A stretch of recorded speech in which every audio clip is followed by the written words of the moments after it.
Imeko eMaqongo le ntlungu yaziwa kakuhle nguThando Uxolo sophangiso. Unkosikazi wakhe ulinde iiyure ukuze afumane indawo. Uye esibhedlele exakene nokuphefumla.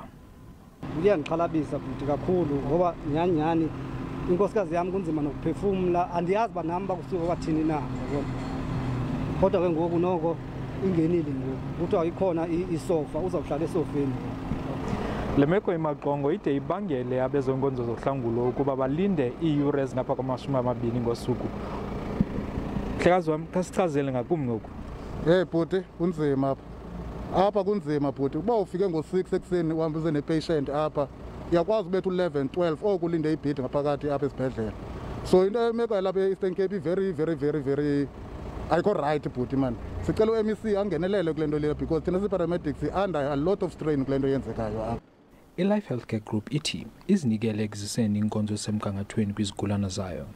And it does happen that ambulances have to wait a while patients are triaged or medically prioritized and bed availability is ascertained. The well-being of patients is of utmost importance to us, and any life-threatening emergency will always be attended to immediately. Kubizwe ugqirha noonesi abasuka kwezinye iindawo uzoncedisa eMonti.